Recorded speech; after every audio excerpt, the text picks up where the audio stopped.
You're listening to the Off Balance Podcast, where faith, family, and business collide. Hosted by Brooks Deming, Doctor of Business Administration, business coach, and resilience expert.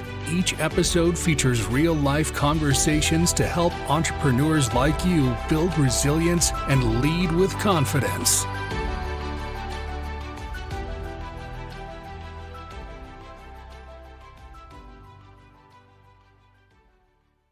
Welcome back to Off Balance. I'm your host, Dr. Brooks. Today, we're exploring how resilience, movement, and mission can turn struggle into strength. Today's guest is someone whose story is as powerful as it is inspiring. She's the founder and executive director of Flex for Access, a medical writer, motivational speaker, adaptive fitness personal trainer, and an Amazon bestselling author. Her memoir, Run and Uncharted Direction, dives into the powerful intersections of adversity, sports, and purpose, offering listeners a compelling look at how challenges can become catalysts for growth. Please welcome Jess Silver, a woman who embodies resilience, purpose, and passion in everything she does. Jess, welcome to Off Balance. Hi, Dr. Brooks. Hello, listeners. Thank you for that introduction. Thank you so much for joining us on today. Before we dive into our conversation, can you introduce yourself to listeners and tell them what type of work it is that you do? Of course I can. My name is Jess Silver, the founder and executive director, as Dr. Brooks said, a nonprofit organization called Flex for Access, which creates opportunities for adaptive fitness and sport promotion for individuals who have physical disabilities and injuries. I'm also a medical writer and editor. I've worked in clinical settings, such as hospitals, as well as on a freelance basis and for marketing firms, taking very complex medical information and making it more easily digestible for the general public. And I'm also an adaptive fitness personal trainer, an adaptive fitness consultant. My fitness journey was all started through my own personal journey that I took in the gym nearly 18 years ago to manage my physical condition of cerebral palsy. And since then, I have become inspired to lead others through movement and use exercise as a vehicle for disability management. When it comes to adaptive, can you explain that for us? So when I use the word adaptive, often people feel like there's a lot more complexity added to the concept or to how one exercises when they have a physical disability or a disability of any nature. But adaptive to me means adapting an exercise program to suit the individual needs of an individual that has a complex neurological disability and has limitations. But really the idea of adapting is no different than it is for me, than it is for you. When we adapt a program, we create a program that is suited for the individual who is just that. They're an individual that has unique needs. So we're adapting to their own learning styles and to their own personal needs. I was thinking that it was something so different. I took a couple of years off from strength training, and when I went back, I couldn't do a push-up. So my trainer allowed me to do the push-ups from the knees. So that's an adaptation to a standardized exercise. We modify it based on our needs at any given moment. The only difference is for an individual who's part of a special population, if they have a physical disability or acquired injury, those adaptations are happening a lot more regularly throughout the hour or throughout any given day. We're consistently adapting to our own embodied needs that we have. Okay. You're the executive director of Flex for Access. Can you tell us more about that? So Flex for Access is my nonprofit organization that I founded 8 years ago. We started out as a social media awareness campaign that gained traction all over the world, because that's a beautiful thing about social media. You can connect with so many people. And I wanted to start something in order to redefine cerebral palsy. Cerebral palsy is the neurological condition that I was born with. I'm well into my 30s now, and I was born with a condition. And when I was born, I was 2 pounds, 3 months premature. I suffered a brain injury, which resulted in cerebral palsy. It affected my ability to walk independently and other motor function. And I found several years into my training in the gym that not many people understood throughout my life. I found that not many people understood how my condition affects me, but also took me just as the human that I am having physical limitations, but not treating me so differently from their peers who don't have a physical disability. So what I did was I wanted to start something in order to redefine physical disability and to create opportunity for adaptive fitness and sport promotion. I recognize myself as an individual who has this condition. Individuals like myself who have physical disabilities don't have the opportunity to go to a mainstream gym, to train at any gym or exercise studio as any other individual would readily. So what I did was first we started out as a social media awareness campaign, and we gained traction and engagement pretty quickly, and it grew exponentially where I had athletes and individuals from all over the world, Australia, England, for example, all over the States and Canada, flexing their biceps in support of the nonprofit organization to redefine the way that physical disability is understood and create awareness. So in 2017, I then took it upon myself to register it as a nonprofit organization. And now we've raised over $30,000 since we've existed as a nonprofit organization. And what the organization does is it creates the opportunities in partnerships with local gyms and studios for these individuals to be able to train and exercise or engage with sport in mainstream facilities. And the funding goes towards funding the adaptive fitness personal training sessions or sports programs. I can imagine through your organization, you have changed so many lives and made people feel included. How did that make you feel in real time when you were able to see your idea manifest in the lives of others? To be honest with you, it's still hard to believe. And I never really feel I'm that agent for change or that vehicle for change because I myself am a very humble person and I tend to work quietly in the room, as they say, put in a lot of hard work, but I don't make noise doing it. But the first program recipient whose life that I touched, I'll never forget when I was working in partnership with one of our founding partners, and they thanked me for changing their life, for allowing them to develop physical progress. And whenever I see their testimonials, I get shivers that go down my spine because I really feel like that's when, the work that I've endeavored to do, not only to create awareness, but for it to actually impact an individual, I've done it and I'm more inspired to impact a greater number of people. And I now work with athletes and strength and conditioning coaches to teach them how they can incorporate adaptive fitness personal training programming into what it is they do. Getting media coverage and hearing other people talk about my work, I still have to do a double take sometimes, and it's really hard to believe, but I feel that it empowers me whenever I'm, to quote the title of your podcast, whenever I feel off balance or I feel like I've hit a roadblock and I feel stuck, I have to think about the people whose lives I'm continuing to try to change. And then I'm further empowered to. When it comes to those challenges and when it comes to adversity, if you have someone that's listening that may say, I too have a disability and I'm afraid to go to the gym, what mindset shift can help them adopt your approach to just getting it done? I'm not going to pretend to say that it's not scary to do and it's not hard to do, it's not challenging to do, and we don't all have those moments. And I recognize that because being myself an adaptive fitness personal trainer, and I've also studied sports psychology courses and through my medical communications background, I know quite a bit about the human mind and body, and I know that it is really challenging. But what I will say is that for me, anytime I found something that's movement based or mindset based to be really challenging, the one way that I feel like I can be more or a little bit more in control of it is when I actually attempt to make that first attempt or take that first step and start to try to do an exercise. So what I will say is that the only way, and it might sound cliche, but I feel like the only way that we can get over our fear of being in the gym or of knowing if we're able to do a certain exercise is if we face that fear and try to do it. And maybe if we don't have that ability intrinsically within ourselves to do, maybe if we can look to somebody else who empowers us or think of an athlete that maybe this person who we're talking about looks up to or what it is that motivates them. if we can tap into that other source and think about what I would say is it's most important to think about why you're there, why you want to do this exercise. How is it going to help you?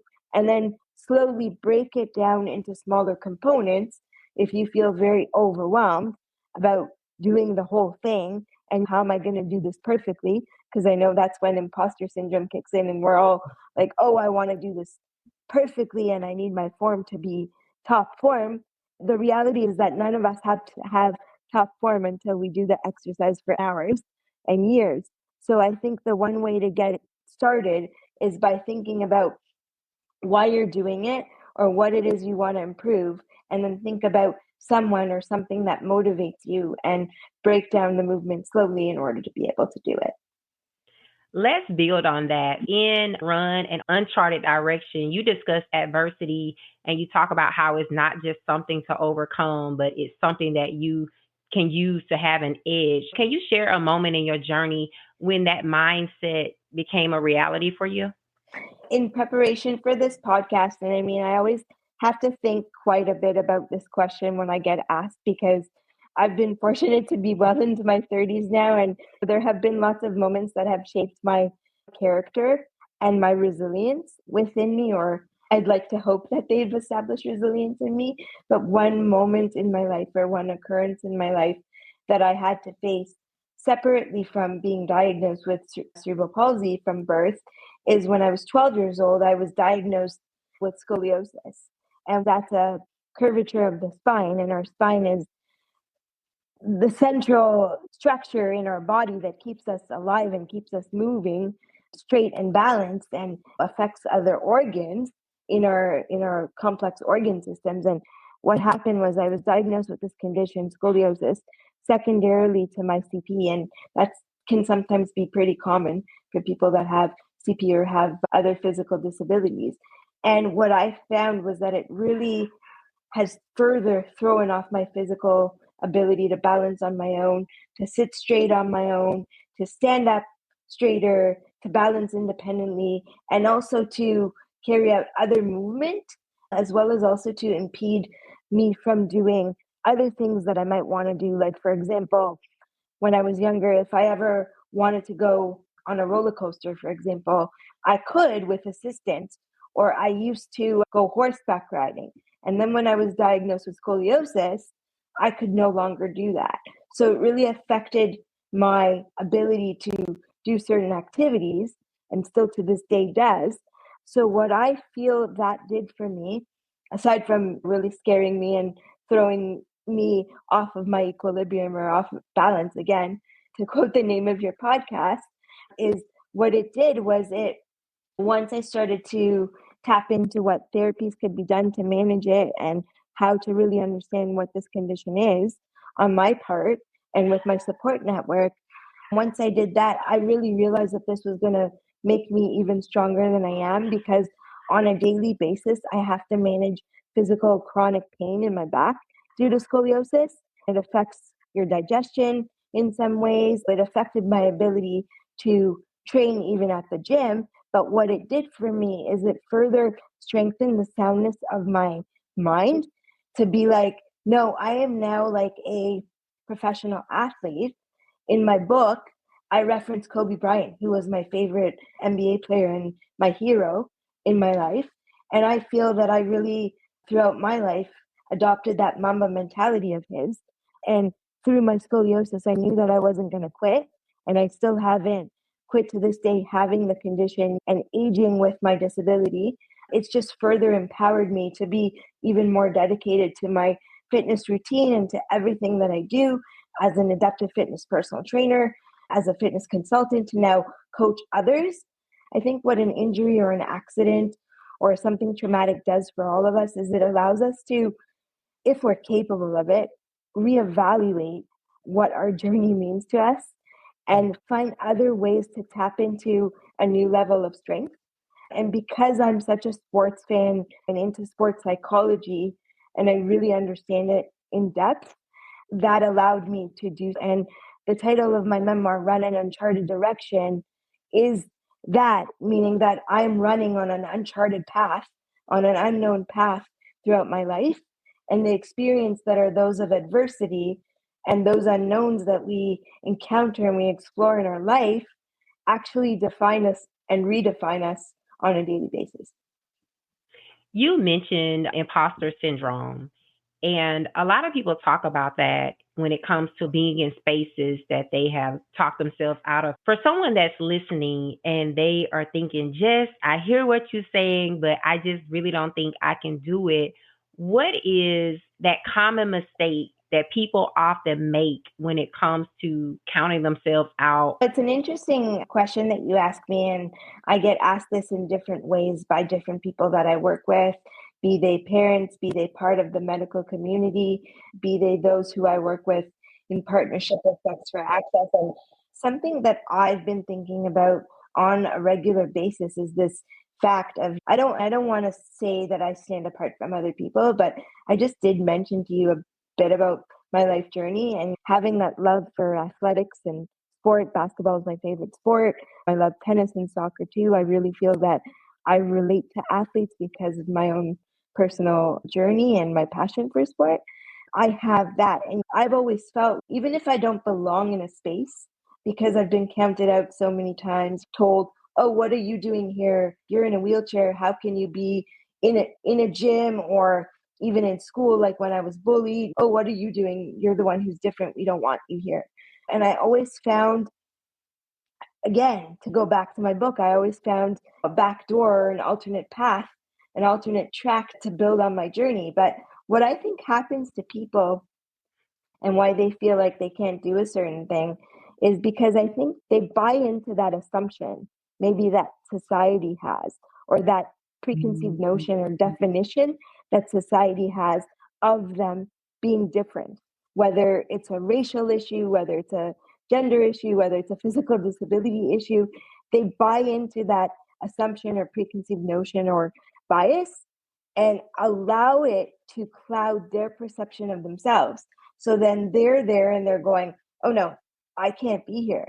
I don't feel like I'm to be rightfully included. And I think what we have to do is we have to challenge ourselves as individuals. And it's very hard, as I say, that we have to do it. But I think we have to look for ways to rewrite that narrative, to challenge it and create our own. And when it comes to rewriting the narrative, what would you recommend to be the first step for a person? I would say that the first crucial thing is to find people that, as we say in society these days, fill your cup or that you can really relate to. Seek, I would say, ask questions. I always say and tell people not to be afraid to ask questions or to use your voice, even in arenas when or places when they feel like they can't. What's the worst that's going to happen? Somebody's going to go, oh, I didn't think about this way, or that's a new perspective. Or yeah, you might get some people who don't believe in what you're saying. But what I would say is try to use your voice in the way that one can for everyone listening. But also what's very important is to surround yourself with people that you can relate to and find mentors and find sources of individuals who empower what it is that you want to do and what you stand for, or those who can guide you along your new alternate path. And for me, those people all came out of my fitness community that I built in the gym, separately from, of course, my family and my closest friends. But like I said, being in the gym and really putting in that effort and having my personality, putting myself out there and saying it doesn't matter what others think. I am here because I want to be here and I want to learn and I want to improve. When I surrounded myself with the right people, that was when I felt that I could build my nonprofit organization. And honestly, it took me 7.5 years to write my memoir, Run an Uncharted Direction, which is available on Amazon for all of you listening who want to get to know my story and use it as a tool or as a way to empower you. Or if you're a sports fan, it mentions sports quite a bit and talks about my love for communications. And it took me 7.5 years to write. And it was when I already established Flex for Access and when I was already well on my fitness journey in the gym that I felt like it was time for me to write my story. I knew that I always wanted to be a writer. I've been writing since I was 6 years old. But it all has to happen, as we say, at the right time, in the right place.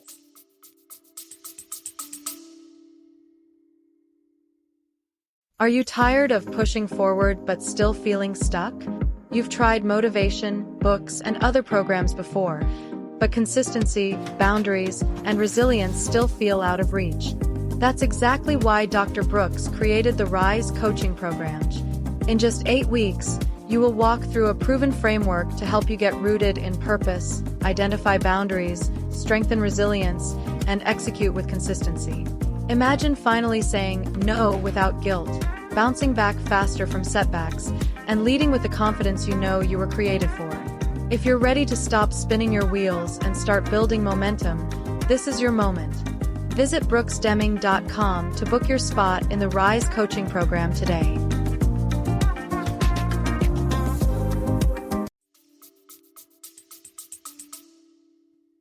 When you go into the gym, it's like a community of people.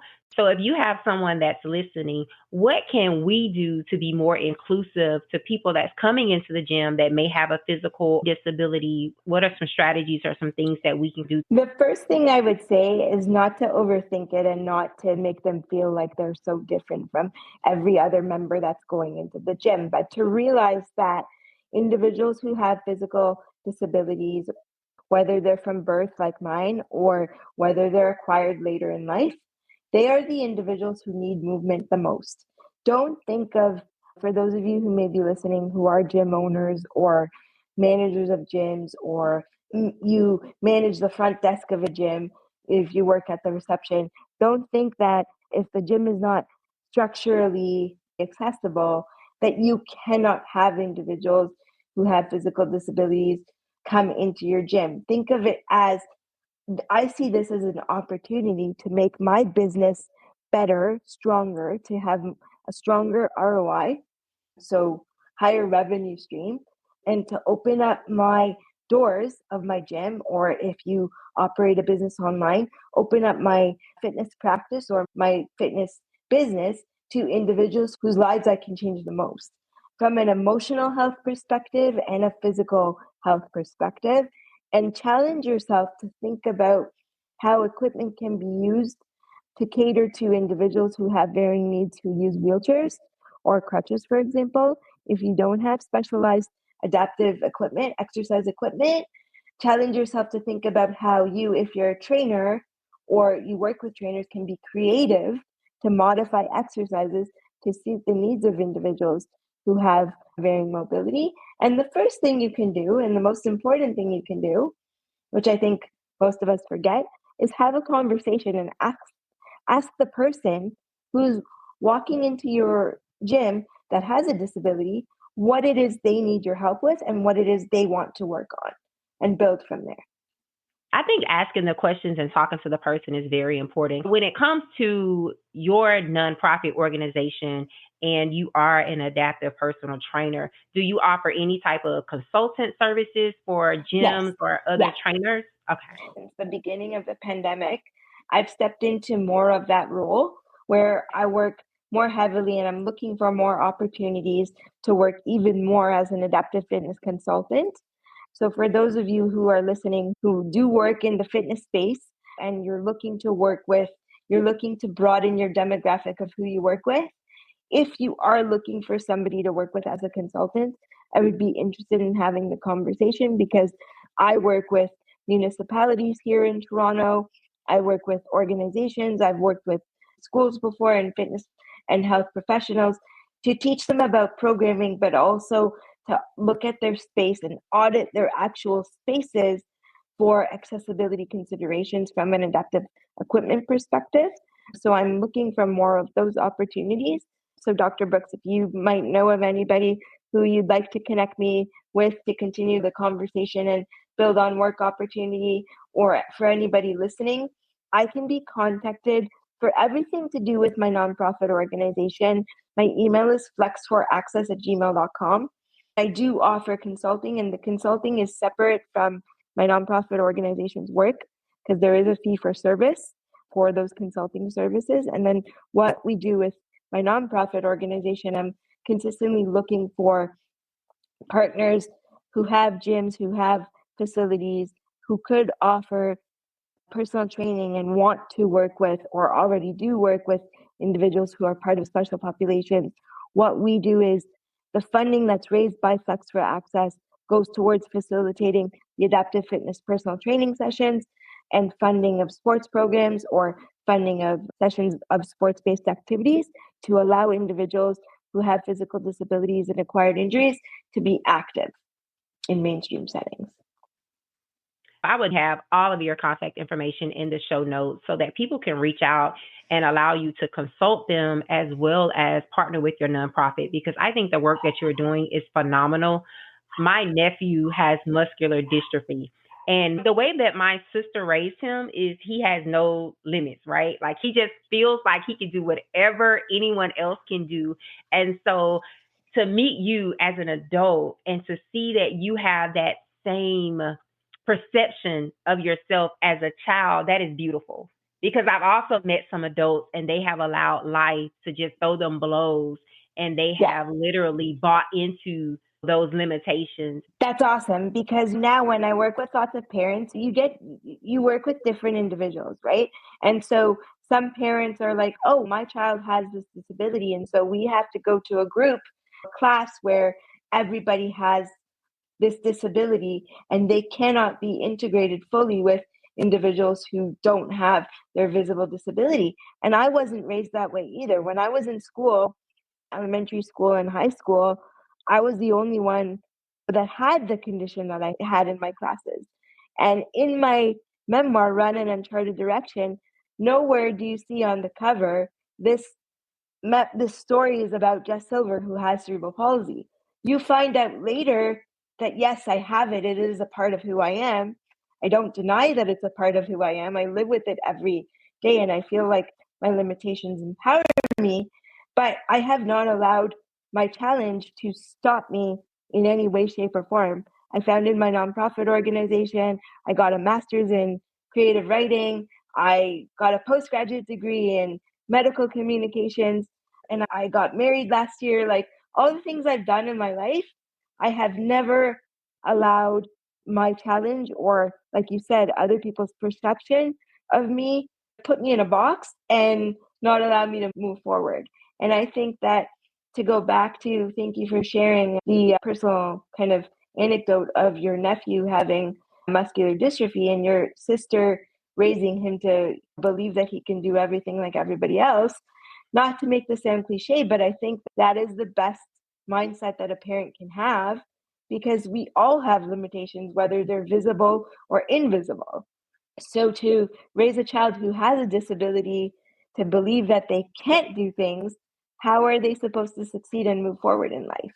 So now, through all of the work that I do as a motivational speaker, as a mentor through my nonprofit organization, and as a person, I try to, like we were saying, have that conversation and help empower other people from all walks of life to understand that disability is not like something that should be feared.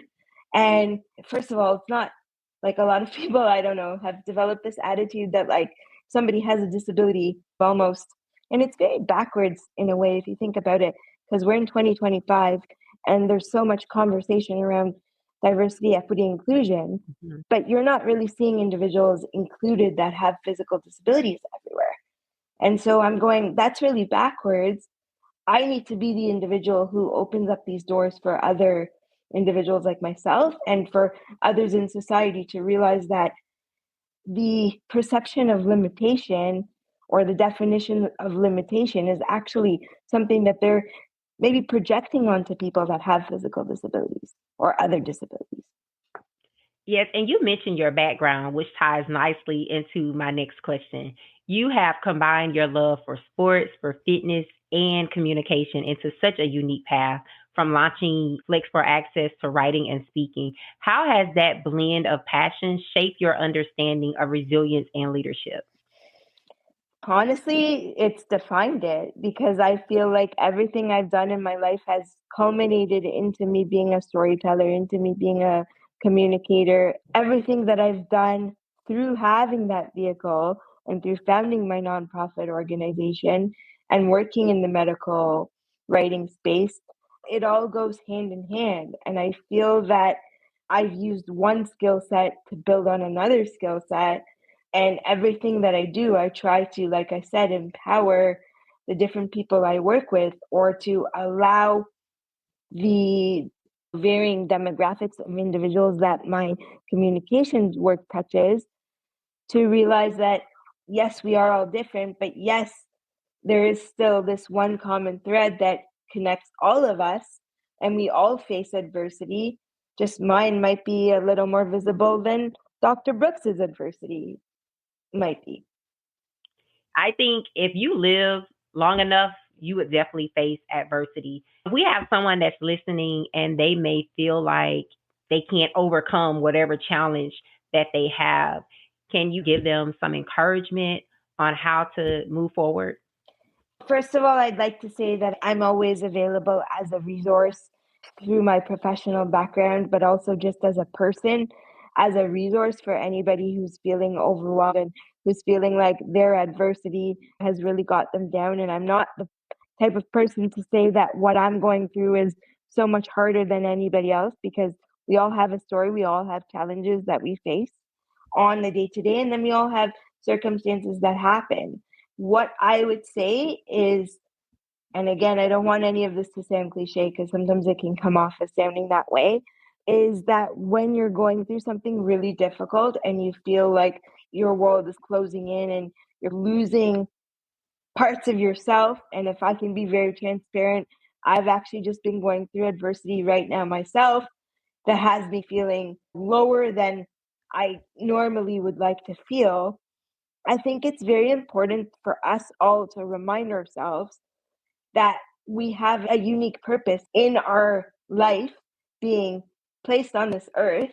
And think about it like this. Think that if you feel that you can't go on anymore because of the adversity you're facing, if you could turn to someone and say one word to make them feel good, or one word that would be your parting word, what would that be? And try to think of the experiences that have shaped you into the person that you are, or something that is positive for you, to allow you to leave them with that one word.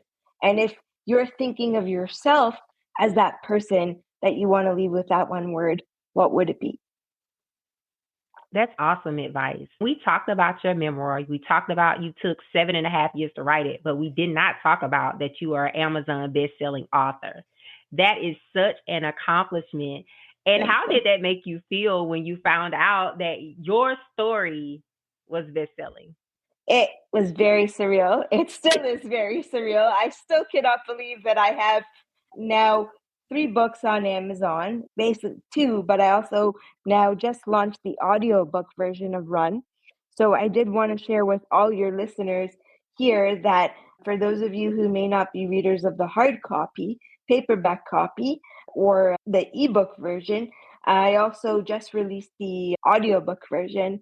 And it's very surreal still to this day. And when I think about it, I frankly still sometimes can't believe it, because I love books. I've been a literary individual since I was too young to remember. And for me to think that my story is out there and my other book of quotes is out there, called Life's Lava, Quotes, Values, and Reflections That Light Our Souls and Color Our Days with Reason, is my other book, for those of you who are interested.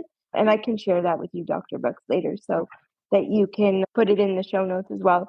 When I think about that, it goes back to, again, feeling like on a major level in my life, I have a responsibility, I feel, to empower others and to share my story, or parts of myself, parts of my own experience, to change the lives of others. And I honestly believe that is part of my calling, which is why I founded my nonprofit organization. So to know that my books are on Amazon coincides with that responsibility. And I hope that the words brighten up someone's day if they choose to purchase my book in any form that it's available. And I hope that they find that they can relate to the story. But it is very overwhelming and surreal, I will say. That is such an accomplishment. I hope that you are really soaking that in and knowing that you did a great job with your memoir. As we wrap up, what's one message or piece of advice that you want to leave with our listeners who may be navigating their own uncharted direction? Not to feel, no matter how dark life can get some days or confusing life can get some days. Again, I feel like I'm saying this many a time, not to sound cliche, but not to feel like anybody or any noise, the figurative kind of noise, the imposter syndrome that we were talking about, or your own self-doubt can stop you along your path. To keep seeking your own direction and following your heart and your intention, I would say do everything with intention. Another piece of advice I would have is, I was talking about that one word. If you could leave someone with one word, what would that be? Or if you could leave yourself with one word, what would it be?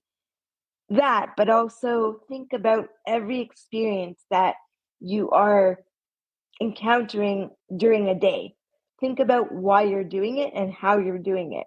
If you can attach an intention to it, then that means keep doing it and keep chasing the why, as a lot of us say, and keep wrestling with the challenges. But the second you lose the intention, I would say it's time to go back and have some of that internal monologue if you can, or turn to someone like Dr. Brooks or someone in your support system to talk to guide you along the way.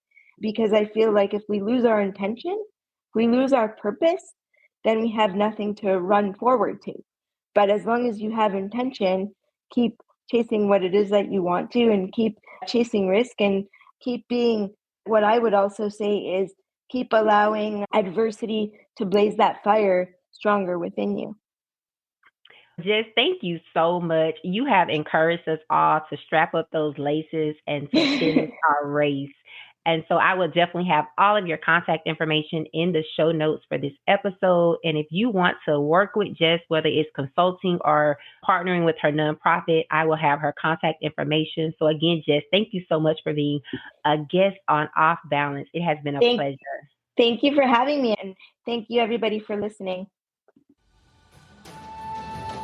Thanks for listening. Please rate this episode and share it with your family and friends. To learn more about your host or to book a coaching session, visit www.brooksdeming.com. Until next time, rise.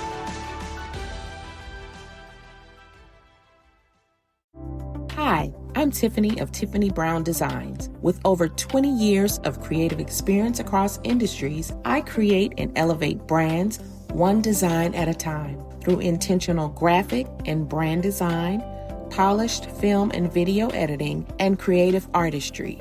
Even the music you're hearing right now, that was produced by me. I also create custom tracks for websites, intros and outros, and content. So what are you waiting for? Visit TiffanyCBrownGD.com and let's bring your vision to life.